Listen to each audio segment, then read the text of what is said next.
450 miles an hour and just went full left on the stick to just spin round. And after like 3 of those, I was like, oh, okay. Head spinning, and I was like, okay, well, that's enough. Yeah, that's enough of that, thank you.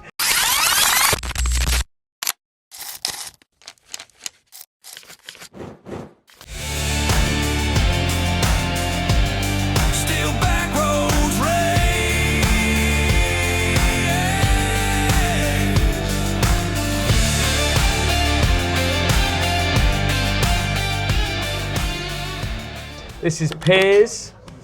Piers is a Typhoon pilot based here currently at Coningsby, RAF Coningsby, which is actually about 1.3 miles away as the crow flies from the pub itself. So we're going to have a good conversation. We're going to enjoy a pint of the Timothy Taylor's Bolt Maker as chosen by Piers.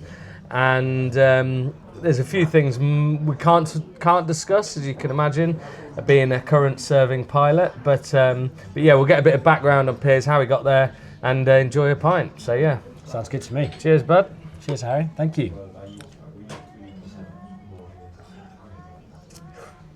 I have one day, we'll have a guest, and it'll be a dreadful pint. Oh, you reckon? You'll be like, no, it's awful, mate. I can't drink that. Yeah, can we start that again? Can I get the landlord, not the bolt maker? So yeah. So I've known you, it must be like 5 years now, to be fair. Yeah, I guess I first moved to Coningsby 2020. So we met just before COVID kicked off.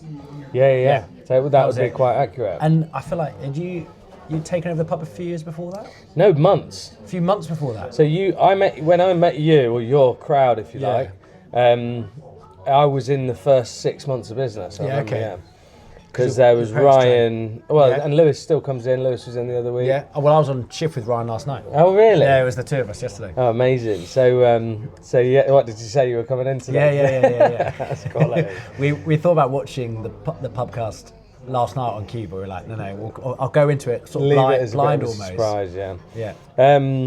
So we met 5 years ago. Obviously, most of the time we've actually spent together has been drinking beer, which is absolutely fantastic. Yeah, or eating tasty pies. Yeah. But I'm a big fan of the pie night, the Tuesday night pie. I probably shouldn't say about the podcast because I don't want people to come. I want to keep it to myself. But the Tuesday night pie night works. Yeah. You should come every week. I reckon I do once every 3 to 4 weeks. Yeah. Which is, I think it's enough. That's enough. Yeah. I think it's enough. I was a bit disappointed, obviously. I assumed you came every week. It's the most social of all, saying I'm not on social media, I am on WhatsApp. The most social of all my WhatsApp groups is the pub pie group. Is it really? Yeah. Oh, that's great. It's quite a select, to get invited into that means quite a lot. Yeah, do you have do you walk in and there's different we came last week and at least 3 tables were RAF circles. Yeah. No, it's good. So in terms of my knowledge of you, it is quite limited in terms of all the conversations we've had. So I thought what we'd do is we'd start sort of right back at the start. Okay. Where are you from? Well, I grew up sort of Surrey, Hampshire area. Nice. And then I've always had a very close link to the Isle of Wight. Okay. And then moved down to the Isle of Wight full time, sort of in my teens. We live opposite where my dad basically grew up. Really? Our little local primary school was my dad's primary school. So is that where you went as well? No, so we were still at school in Surrey, Hampshire area. Okay.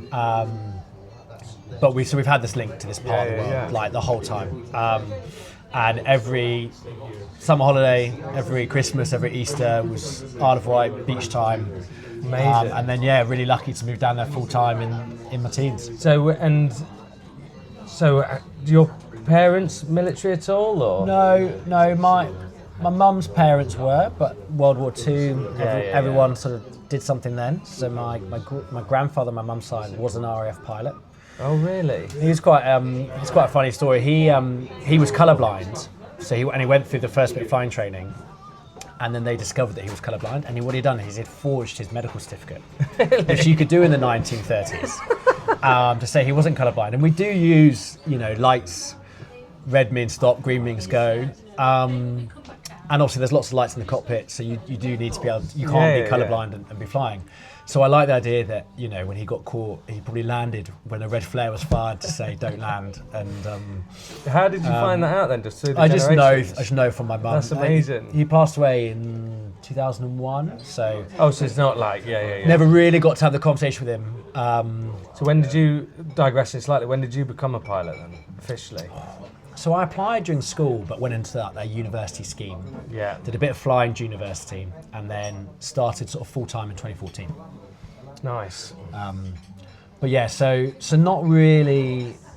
So not in the blood. Military linked through my mum's side, and then my dad's side were all civil service in the Far East. So my dad's dad was a Japanese prisoner of war and survived 4 years in their camps. Oh my God. And in doing so was in the Navy Reserves, out there fighting. So when you were growing up, it sounds like you heard these stories. Amazing, yeah. So is this what sort of inspired you, do you think, or? Well, when it started, I really wanted to be an army doctor. But what I thought was an army doctor, I wanted to be run around and patch people up. It turns out that job kind of exists. It's more like you just get soldiers who get trained as combat medics, is how I understand it at least. Yeah. And then when I was probably about 15, I went to an air show, saw the Typhoon fly, and was like, that's cool. And that's how it started for me. Was just you sort of really consciously made a decision. Yeah, like, I want about to do 15, that. 16. That's amazing. Yeah, it would have been 15. I just saw a jet fly, and it was like super loud, super fast. Just looked. It looked as you imagined it, and I thought, let's go do that. Can you obviously remember that feeling quite well? Yeah, I can remember that air show. I can remember I was with a friend of mine, Bill, who I've not spoken to him since we left school at 18, 17. So, so how does that correlate to how you feel? We're skipping ahead a little bit, but how do you feel now when you see a jet? Because obviously it's an everyday thing. It is an everyday, and it does become a job, but you have to remind yourself. Yeah. Like the job is hard, right? The job is challenging. It's fast paced. It requires you to be at 100%. You know, you can't. You don't climb into these jets and you're like, oh, I'm having a bit of an off day. You know what I mean? Like, you've got to be on it, which means that it's quite stressful. Yeah. It means that you put a lot of pressure on yourself. So sometimes it's always healthy to take a step back. Just on a day you're not flying, and just watch a jet fly and remind yourself, like, hey, that's cool. That's pretty cool. And it's okay just to do it because it's cool. I think it's. I mean, I've had some off the record conversations with many different pilots over the years, and I think and I don't know if it was you or Ryan but one of you were like, yeah, it's weird because you look at it and you're like, this is like the best job in the world. And then actually, from the outside looking in, it looks like the best job in the world. And then actually, when you get into the nitty gritty of the responsibilities and the pressure and the stress, as you say, then you're like, oh God. I mean, I've always said when it's great, it's really, really great. Yeah. When it's stressful, it's pretty stressful. Yeah, the ebbs and flows of it. Amazing. But yeah, so it's probably about then. And then I actually, my first experience at Coningsby was I did work experience there when I was 15. So not long after the air show? Yeah. I went to the air show, and then basically my school, we had to do a week of work experience approaching GCSEs. Okay, yeah. And so I just sent the base a letter and was like, can I come onto base for a week, please? And see what it's all about. I spent a week with 3 Squadron, which is one of the frontline fighter squadrons here. Oh, amazing. And then got up close personal. And then that cemented the yeah, and then I was like, right, then this is it. So, so following on from that then, so what is actually, so if there is anyone watching this who wants to become a Typhoon pilot, so from that air show to, what is actually the progression and what do you need to do? So, the most important thing is that is to understand there are loads of steps you've got to jump through. Yeah. And at any point, luck can get in your way. Yeah. You know, the people that are flying jets now are but yes, they're very talented. You know, they're switched on, they're smart people. But we're all normal people. Yeah. Everyone, I would say, is just a normal person who works really hard and got lucky. Yeah. So, when I was sort of 15, 16, it was like, right, I want to be a pilot. The first step was just to keep knuckling down at school, just keep doing well, keep my options open, do as best I can in exams. I've got friends who did aeronautical engineering at university, and I've got friends who didn't go to university at all. And they're both pilots. And they're both fighter pilots. Like, it doesn't. So there's no one path on how to do it. Yeah, there's not the right and wrong way. No, not at all. There's just a way that will probably get you in the vague direction that you want to go. Yeah. I thought there was a very big gap between I want to be a fighter pilot to being a fighter pilot, and so I wanted to go to university. I wanted to get a degree. I wanted to experience that part of life, have almost a backup option. That, I mean, I don't know if we'll get onto it later, but I used to play a lot of hockey, and I very nearly had to stop flying because of a hockey injury. Really? And that is just a complete freak accident. And so how old were you then when that happened? Well, that was when I was 26. So I was midway through training. Okay, so you hadn't flown a Typhoon yet, or you were flying? No, I was waiting to fly the Hawk, the training aircraft. Right. So I'd done maybe for 3 years of training by that point. Wow. And just got hit on the face by a hockey ball, and it just missed my eye, and that could have, and then. I'm guessing you stopped hockey, and did you? Yeah, no more hockey. Yeah. I wasn't even that good at it. I feel like none of my rugby injuries have ever affected my pub landlordship career, to be fair. Probably gave you more stories. Yeah. If anything, probably affects my career rather than anything else. That must have been scary then. So obviously, that was a bit of a wake-up call. Yeah, it was the year that I had a bit of time away from flying. I was like, I'm going to take hockey seriously this year, and then lo and behold. So there's that element of luck, you don't know, you don't know how it's going to go. And likewise, when you go through your training system, you'll get to a certain point, and they'll sort of look at the setup and the investment, and look at how many people they've got where, and it might be that you hit a time where they need lots of jet pilots, and then lots of you will get sent down the jet pilot route. When I went through training, they needed loads of helicopter pilots. Okay. And so my cohort, most of us were going to go helicopters, and most of us did. A few of us got quite lucky that they were able to negotiate a few jet training slots. So when you, so just to rewind a little bit, so you'd sort of gone to university, you did go to university? Yeah, I went to university. And what did you do at uni? Chemistry. Just what I enjoyed the most. Ideal for flying planes. Yeah, useful, as I was saying. And so what's the next step then? You say I want to be a pilot and join the RAF. So then you've got to do selection. So I did selection before. Is that with everyone who joins the RAF has to do selection? All officers. Oh, sorry, yeah. So you've got officers and you've got aviators, and the aviators are your non-commissioned people who will go to Holton. Okay. I don't know what their selection is like. And then officers, it's changed since I did it. I did a 4-day officer and aircrew selection centre.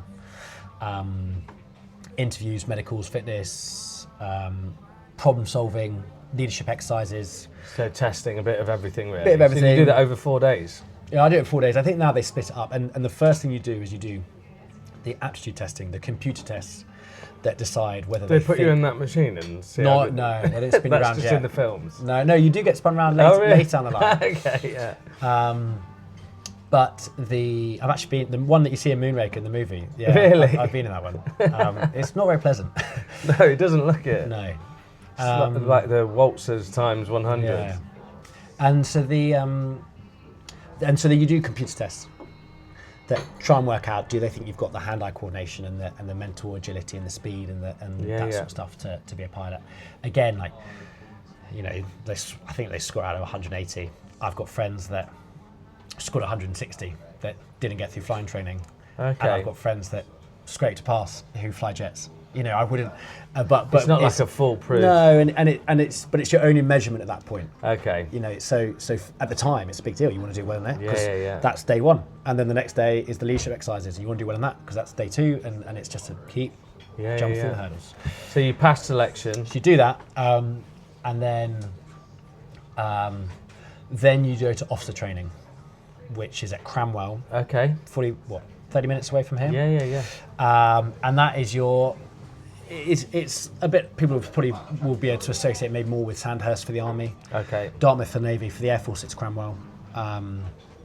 It is as you kind of imagine it would be. Early mornings, making your bed perfectly, lots of running around, inspections, discipline, marching.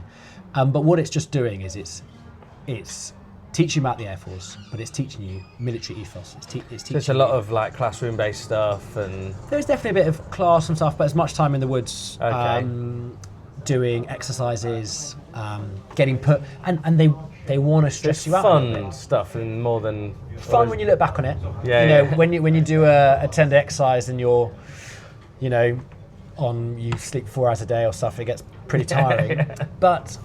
But you're all in it together. Like you're with a group of 100 or so people. Yeah. You've probably got a lot of them that you trained with still around you. And absolutely. Yeah, so become friends for a long time. Exactly that, friends for life. You all go through this together. You learn a lot about yourself because you get put in situations that you probably haven't been in before. Yeah. And you intend, they're not going to find someone who's really good and just say you're really good, don't worry about it. They're going to stress that person out. Yeah. So that you learn how you deal with under pressure, how you react in a team, and also as a leader. And there is a lot of focus there, like, because, all right, I might be in charge of 5 people, but there's always someone in charge of me, and there's always someone in charge of them, and there's always someone of them. So it's not about being that shouty. The book doesn't actually end with you, because if something's going on, you can go, oh, I need a bit of a hand with this. So, but also crucially, it's not looking for the let me guess, like this, your perhaps stereotypical military officer, someone who can stand there and shout. Anybody can stand there and shout. Don't get me wrong, there might be a time that you need to shout, but you are more than often than not working in a team. So actually it's about how good are you as a teammate, how good are you as a friend to people you're working with. I would say management, and it's similar, leadership, management, like especially in the hospitality industry, there's people that I've employed over the years, and I'm not a shouty person at all. There's people that I would have like stern words with, and then there's other words that like other people that they do something wrong, and I'm like, right, come here. Like, I'll put my arm around them, and that's how I would manage that. And I think leadership's really broad, and I think it more depends on who you're talking to rather than how to lead. Yeah, it's reading that individual. I think I don't know how that relates. Probably you can't exactly cuddle someone when they make a mistake. No, but knowing your people is vital. Yeah. There's the leadership part of it, and then there's the Air Force term for it is followership. Is how good are you also being led? Yeah. Because you will be led by someone else. See, I'm really bad at that, so I wouldn't. Well, that's lucky that you're the landlord. when someone's trying to tell me what to do, I'm like, oh my god, you're only boss's Laura. So like, yeah, exactly, yeah. Oh yeah, don't I know it? So all right. Well, that sounds pretty cool. I didn't actually know that Cranwell was like the RAF. Yeah, Sandhurst, and it's the beautiful building, and you do your pass up parade. Your friends and family come up, do a bit of marching around so they can see you in your uniform and stuff. Yeah, amazing. So what's the first plane you flew? So then you all get farmed off to your different parts of the military. So So like helicopters go. So not quite yet actually. So pilots will go. Okay. But your logisticians will go do logistic training. Your operations officers will go do that training. Air traffickers go do air traffic training. Okay. So all the pilots then go and start flying. Pretty cool. And so I learned on a plane called the Grob Tutor. Okay. A little like 2-seater, side by side, low wing, bubble canopies. So aerobatics, loops. Really. And so that level of aircraft. So you get into this plane. You've got, I presume, a person next to you. Are they just flying this plane, or are they previously flown Typhoons? They will have previously flown. So they are like decorated. Yeah, so they'll all be. So they might have been helicopter pilots, they might have been transport aircraft, but they all might have been learn jets. In that, it is a job that once you hit a certain point in your career, or you might get to the point where you say, actually, I don't want the busy, stressful frontline life. I want to just teach people how to fly basic aircraft. Yeah.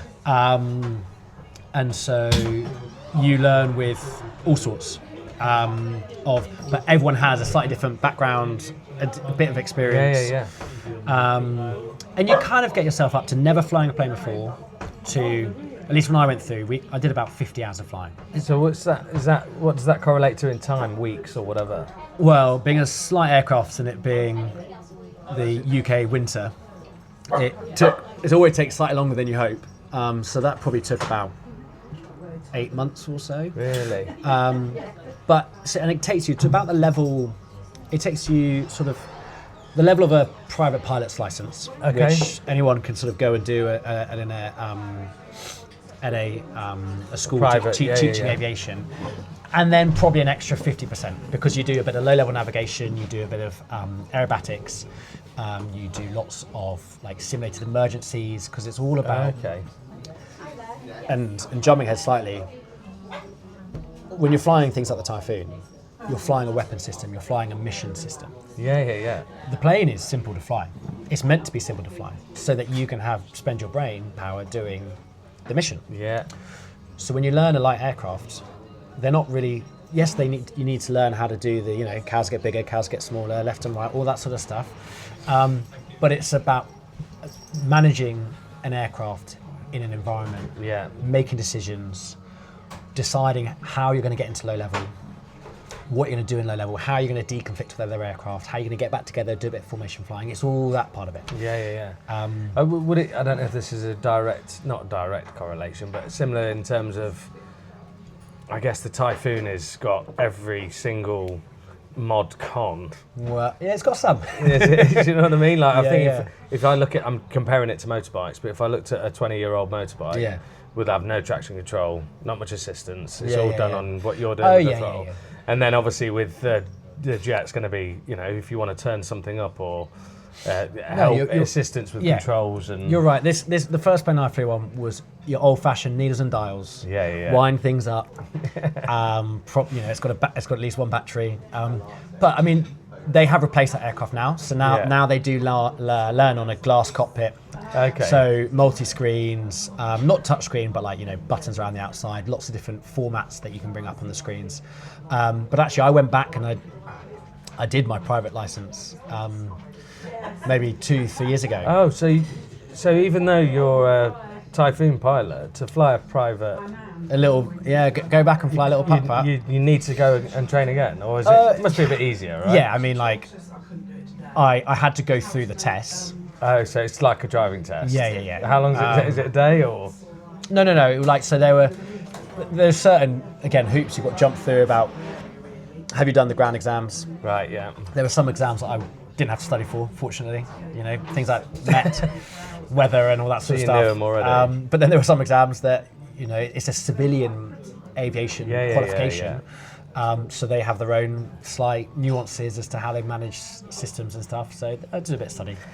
That's pretty cool. So are you long term? You want to get your own plane eventually, or it's expensive, isn't it? I don't think I'll earn enough to get one of those. But no. The aim was to fly family and friends, because obviously aviation has been such a big part of the last, for myself, since I first flew in 2010, I guess. The last 15 years or so, probably 2011.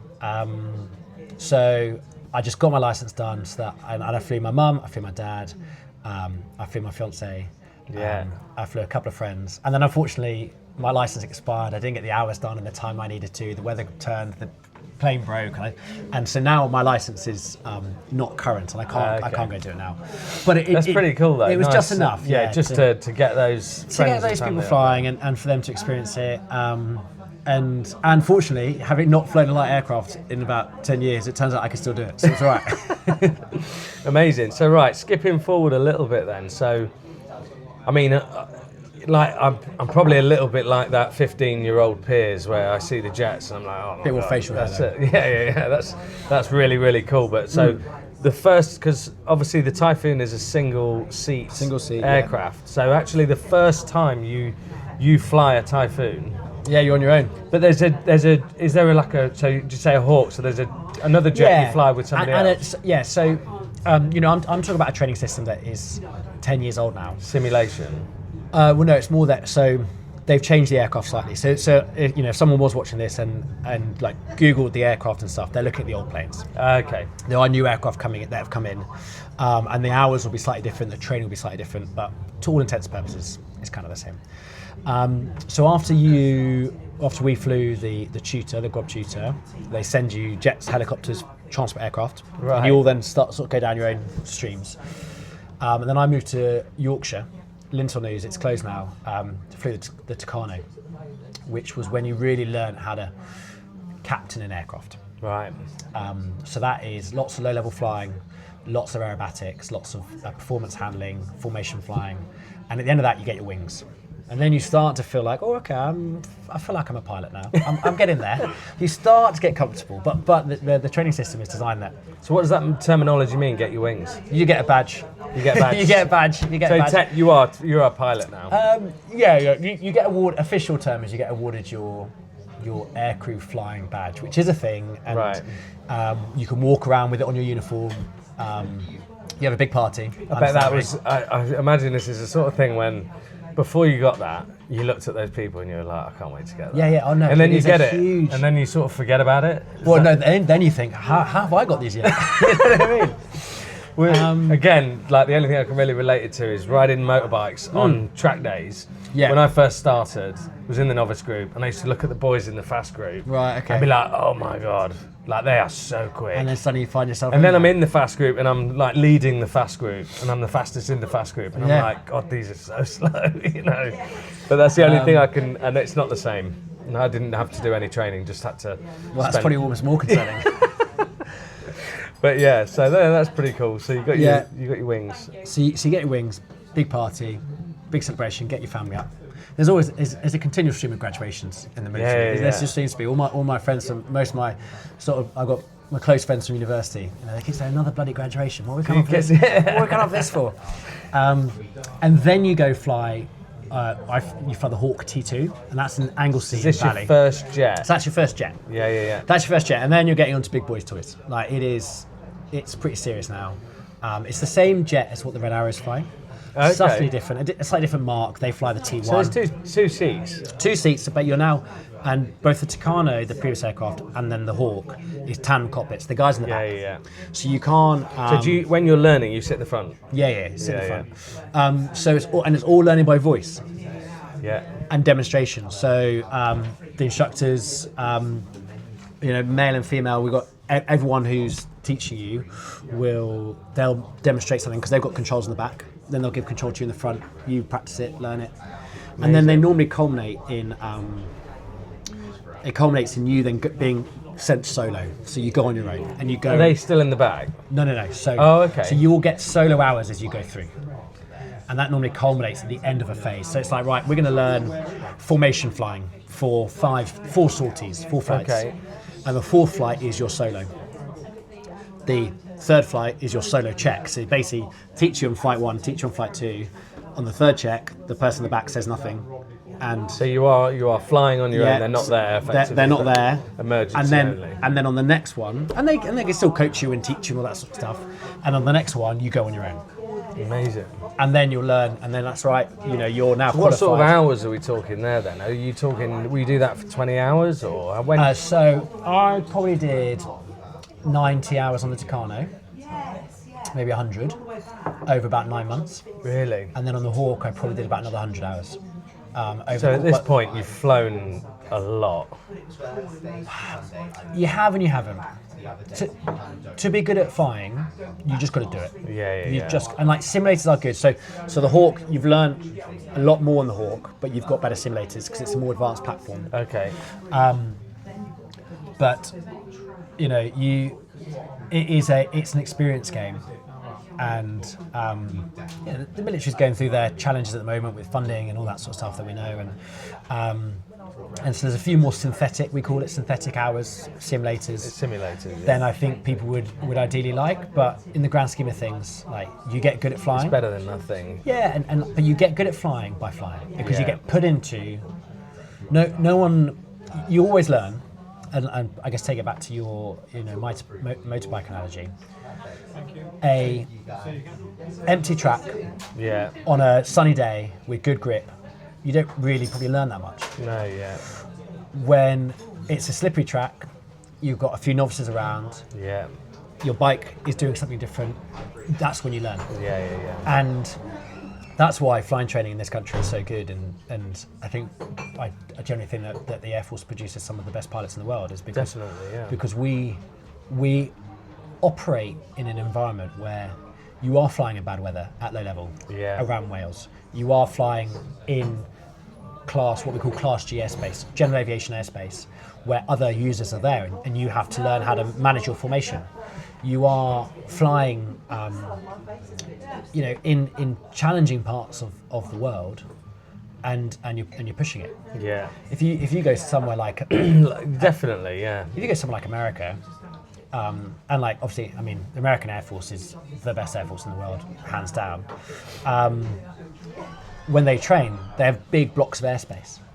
So it's like, I know no one's going to be here for within 100 miles. Really? You can focus solely on what's going on. Whereas when you're flying out of Anglesey, out of RF Valley and the Hawk, you might have another Hawk formation that's 30 miles that way, another Hawk formation that's 30 miles that way.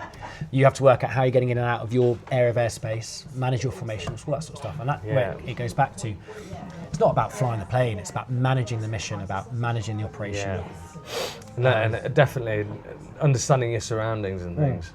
Okay, so the Typhoon, which is obviously probably the most exciting bit. Yeah, and I think probably one of the most world famous jets. Yeah, it's awesome. Yeah. It's great. So what's the process? Obviously, you've done a lot of training, a lot of time in the sim. So you've flown the Typhoon, however many hours in the sim. Probably about maybe like 18, so 20, not like 20 hours in the sim, I'd say.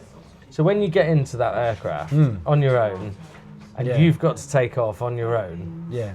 So what's just talk us through It's just it's a funny mash together of it's the culmination of your life of your life stream, right? So I wanted to my first little Typhoon, as I said, was when I was 15. I first flew the Typhoon it was in the middle of COVID. So what was that? That was like 2020, 21. Yeah, so about May 2020. So I'd have been about to turn 28, 29, something like that. So 13, 14 years of like, this is what I want to do. And the whole way through that training system, it's not pass-fail, but it's kind of pass-fail. Yeah. You know, like, if you fail a trip, you get more training. If you fail another, then they'll retest you. If you fail another trip, you'll get more training still. Yeah. But there's only so much more training they can give you before, because what they can't have is, like, it's a dangerous machine. Yeah, of course. And the consequences of things going wrong are big. So there's an element of, and very fortunately, virtually all of my friends that I went through flying training with, we all passed the training. But it can get to the point where it's like, look, like, jets might just not be for you. What's the next step down? Is it like go fly a Chinook or? So it depends on when it happens in training. That's probably really anti all the Chinook pilots. No, but yeah, the Chinook pilots will be angry. They're going to watch this now and go, right, we're not going to the Liga anymore. No, I would love to fly a Chinook just as much as the Typhoon. Oh, and like, I mean, some of the stuff the Chinook guys do, guys and girls, like, they're amazing, yeah. So if you do fail in that hurdle, like normally you still become a pilot. Normally you go fly transport aircraft. Okay, yeah. Depends on how far through. Pretty. Oh, absolutely. Like a Hurricane and stuff like that. No, so like your Voyage, your tankers, your C-17s. What's a Hurricane? Is that an American one? No, that's the Battle of Britain. It is. Yeah. Oh, sorry. But they're all ex-jet pilots. Okay, yeah. So you get yourself into the Typhoon, and it's the culmination of a life's mission. Yeah. And at the same time, Did you have a little cry? No, but it's the only time I made myself feel sick. What, from nerves? No, from throwing it around. Because I mean, the machine's a beast. Oh, really? And so your first flight was like, have fun. The first flight is go fly. Because in my head it was like, right, Piers, you're going to take off here. And then they'll be like, right, make sure you don't exceed this speed or whatever. But they literally said, right, go have fun. Well, you do a few training, but you go explore the feeling of the aircraft. Yeah. Because the simulators are okay, but you get no G-force. Yeah, of course. You get no. I imagine they're proper amazing, but at the same time, nothing's going to feel the same as the real thing. Oh, and also the way you fly it on your first trip is nowhere how you fly it on your 300th trip. Oh, really? Because no matter how much you think you're like, oh yeah, I'm flying this aggressively, then you get some training in, you get comfortable with the system, and then then you actually start flying aggressively. Yeah. But what I did, I went airborne. I was over like Yorkshire, and I just basically put myself at 10,000 foot at about 450-ish miles an hour, and just went full left on the stick to just spin round. And after like 3 of those, I was like, oh, okay. Head spinning, and I was like, okay, well, that's enough. Yeah, that's enough of that. Thank you. That's brilliant. So at this point, are you like in my head? You've always got someone on your like on the communicating. Radio. Yeah. So are they there, or are they like go like what do they? What's the command? Do they actually just say go have fun? No. You'll do you have an some objective? objectives. Yeah. Every time you go flying, you have objectives of what are you looking to achieve that day. Yeah. And it might just be moving ahead to sort of more frontline training. It might be that you're going as 4 jets because number 2 and number 4 are doing a training mission, and you as number 3. Your job is to supervise number 4 and keep an eye on what they're doing, and number 1 is supervising the whole formation and doing the instruction. That kind of way. Yeah. Or you might just be, hey, look, you're a bit down on hours. Go practice what we call some core skills. So go practice some bombing runs, some gun attacks, or I can. If we're on a program and we don't have a specific syllabus trip to achieve that day, I might turn around and say, right, what do you want to go practice today? Or what is the squadron's, are we about to deploy to, let's say we're deploying to Cyprus to go fly over in the Middle East. Yeah. You might then say, right, the squadron's focus for the next few months is to work on these skills that we think we might need over the next 3 months or something. This is going to be current sort of thing. Yeah, so there's always a... objective. There's always, you'll never just go flying. So did you, as you did these roles, you were sick? No. Oh, just got a bit dizzy. Yeah. Just got a bit dizzy. But it was more the jump up of the aircraft. Yeah. Because you rarely. No one ever gets car sick when they're driving, right? Yeah. It's always someone else flying that seems to make people feel queasy. Right. Okay. So you're not because you're not in control. Yeah. It's a bit like when you go over a bump in a car. Yeah. If you're in the back, it feels worse than when you're driving because you know it's coming, right? So yeah. And we always say someone else's G-force. If someone else is putting the jet, say with a 2-seater or in a Hawk, their G always feels harder to struggle against. So so in terms of your career now, do you train who you were sort of thing, or you're? So I work on our test and evaluation squadron. Okay. So the Air Force has got there's 6 frontline squadrons. Are they all based here? Or some up in Lossiemouth as well. So how many are here and how many are lost? Is this like top secret? No, that's fine. Because I'm pretty sure this is on Wikipedia, so it should be okay. No, so it's about half and half, really. Yeah. And then here you've also got a joint UK Qatari squadron called 12 Squadron. Oh, amazing. And they train Qatari pilots and also fly. I've met quite a few of them. They've come in. Yeah, I've met. And here so they come over here to train effectively with you boys. Oh, amazing. Yeah. And then the Air Force will go and fly exercises and stuff in Qatar. Wicked. You done that? No, not Qatar. That's a good gig, isn't it? I've been to Oman and that was awesome. Yeah. Oman was really good. And then we've got what we call the OCU, the Operational Conversion Unit. So brand new pilots learning the Typhoon for the first time. They would learn here, and then they'll go to their frontline squadron. Okay. So that's why I was here in COVID. I did a 9-month conversion onto the Typhoon, and then went to Lossiemouth to join my frontline number 2 squadron. And then we've got one other squadron, which is the test and evaluation squadron. So all the new stuff that comes onto the jet, we get to test and trial and check it works, develop, and then it will get sent to the frontline. So that's what I'm doing at the moment. So I don't, I'm not, if I was on a frontline squadron, then I would be teaching people, but also still be learning myself. I presume you've done a bit of frontline squadron. Yeah. So I did 3 and a bit years. 3 and a bit years. 3 and a bit years, like what we call one tour. And then my second tour, I got super lucky, came down to our test evaluation squadron. Just earlier we spoke about, how do you do it? It's pretty much luck and okay, hard work, yes, but it's being in the mostly right luck. place, right time. And I was in the right place at the right time, and it came to the end of my 3 and a bit years. You do about 3 years plus or minus a few months. And they're like, where do you want to go? And I was like, well, I gather there's a space available on 41 Squadron. And they were like, yeah. Wicked. 6 months later, I could be in Anglesey teaching on the Hawk, or who knows how it goes. So is that like pretty, like as a pilot, is that like one of the sort of better jobs? It's definitely it's a good gig. Do you get some pilots that are like, no, I want to stay frontline squadrons? Yeah, absolutely. So we have weapons instructors. Yeah. Think Top Gun.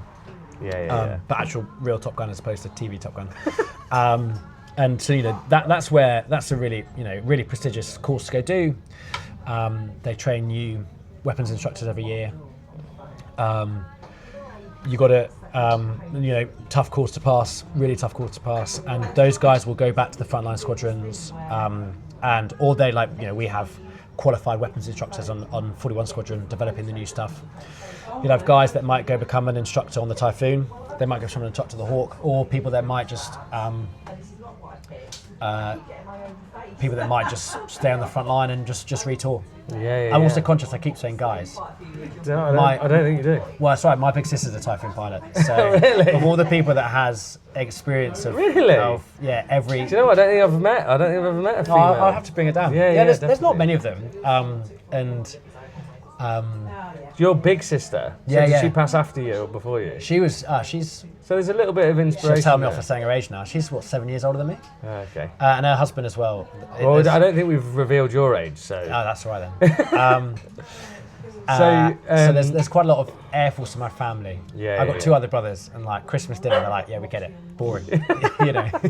Sort of talk about planes. Yeah. And that's the point. It's like anybody could do this job. Yeah. You just got to believe in it. And I think you've got to have the drive, and you've literally just got to have the direction as well, haven't you? Yeah. If you know the path, it's a lot easier than, there's plenty of people that go, oh, I'd love to do that, but never did any research, never looked into it or anything. So the other big thing that sort of happened last year, which I want to speak about, is Mark Long, obviously, in the accident. Yeah, Schlongy. Nicknamed Schlongy, which is a fantastic nickname, by the way. Obviously, he crashed here on Leagate Road. Yeah. I was actually at Cadwell. And the news had gone out, and I think I had by the time I come in off my bike, I'd had 2 text messages because people hadn't realised how long Leagate Road was. Right. Okay. So they'd thought that he'd gone into like in and around the grounds of the pub. So I'd had like 2 text messages from friends saying, "Are you all right? Is everything okay?" Yeah. But I don't know. I don't know how much you can talk about it. I think you told me a little story about the bar bill thing. Was it yourself who told me, or was it Ryan? No, it might have been Ryan. So there's a tradition that so when you start flying training, they say to you you'll know people that will unfortunately lose their lives in this game, and you think to yourself it's the 21st century, not really. And I would like to say that Schlong is the only friend that I've lost to aviation, but he's not. And there is an element that the job is dangerous, and if things go wrong, things can go wrong. Now, compared to where things were 30 years ago, it's nowhere near as dangerous. As common, yeah. And safety is so much better now than it was.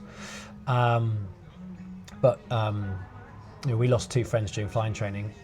Admittedly, they were flying a civilian aircraft at the time. So it wasn't nothing to do with the RAF. So it wasn't military, but we were based in Yorkshire, and Cam and Adge, the plane went out of control, and they unfortunately died. And there was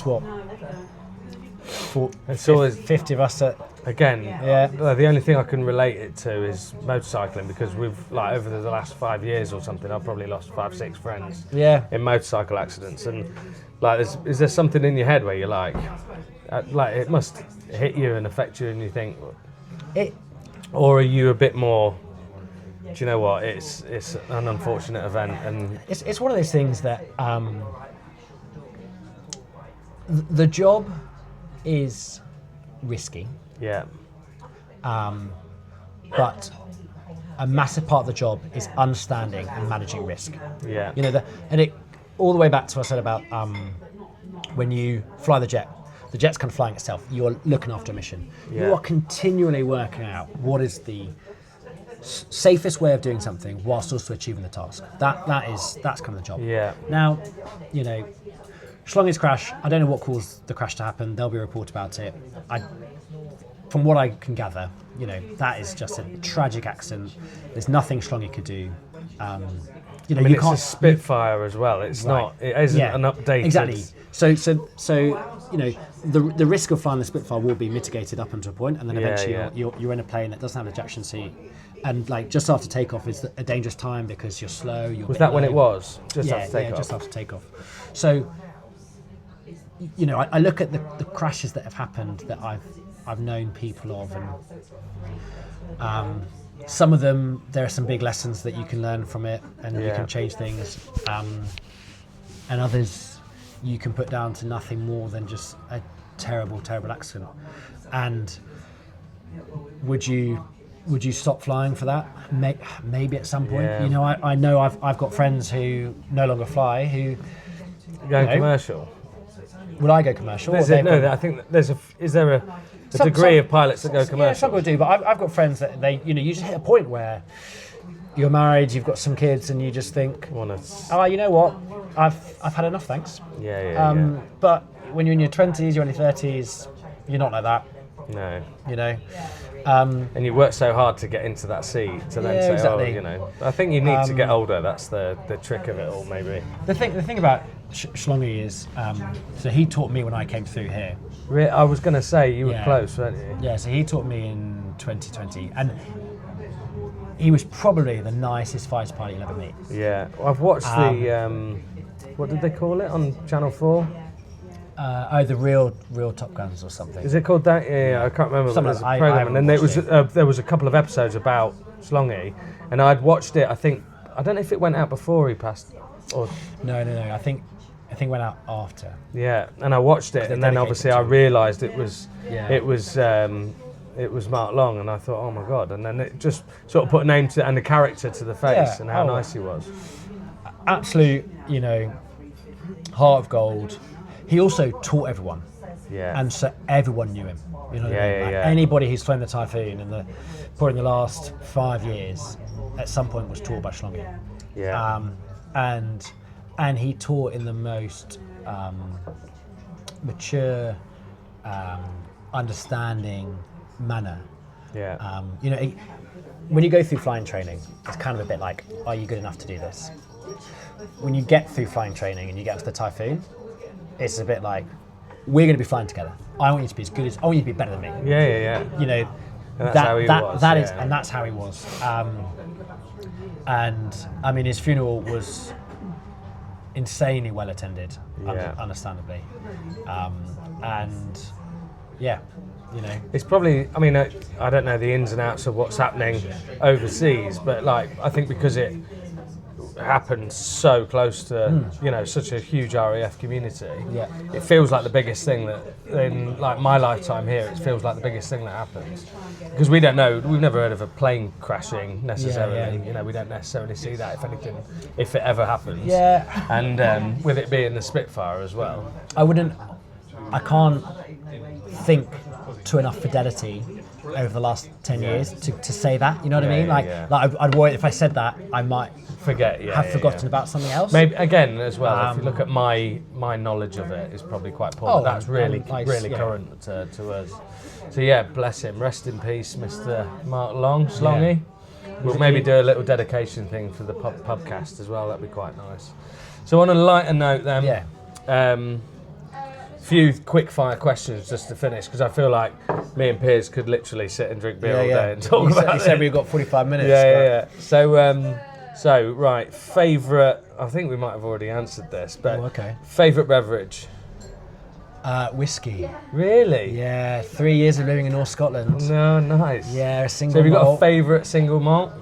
You got one on the shelf at home? I've got a few on the shelf at home. Well, look, I've got my whiskies that I might, you know, have to myself, and I've got my whiskies when someone comes around, you know, and there's whiskies that you have. So what's your best, would you have your whiskies when someone comes around as your better one, right? I would, I would hope so, as long as they appreciate whiskey. Sometimes you get whiskey drinkers yeah, and they're like, yeah, this is fine. You're like, I don't like opening my ones though. it's like my nice ones. So I like a peated whiskey. I like an Islay. I like so like, what can you go down the shops and get comfortably? Like a Lafroig 10 year.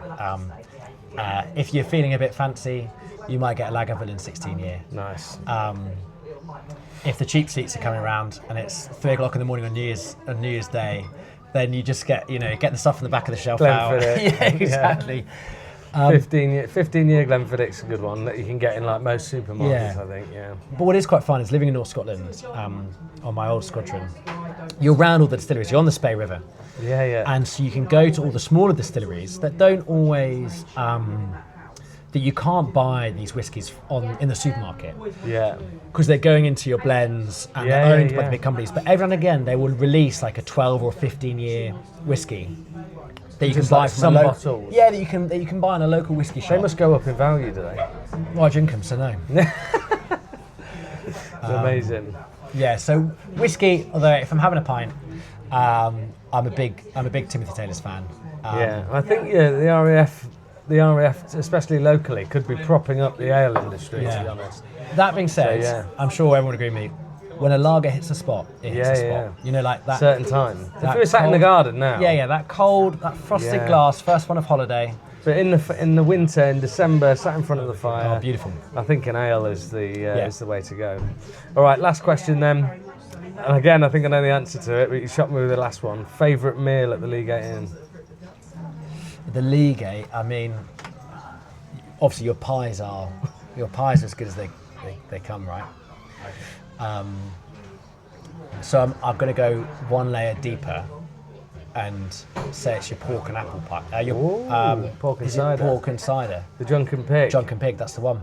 Amazing. I think that's your best pie. Oh, well, did you ever do that curry pie? Yeah. Yeah, because I remember when you were tasting it here for the first time. Oh, the samosa one? Yeah. Oh my God, mate. Unbelievable. Because you were having one to yourself here on the taste did today. it. That's all just for me. I ate them all. And I've not seen it on the menu since. I think we did it, but you might have just missed. If you're not on Facebook and stuff, we normally put it on once or twice and then see how they go, sort of thing. But Drunken Pig. Well, let us know like a date when you're coming in January, and I'll get that samosa pie on the menu. So I'm actually off. I'm off to London. Oh yeah, what, for the whole month? No. You're leaving Coningsby? Leaving Coningsby, yeah. Oh. I've just got my new job, which is quite exciting.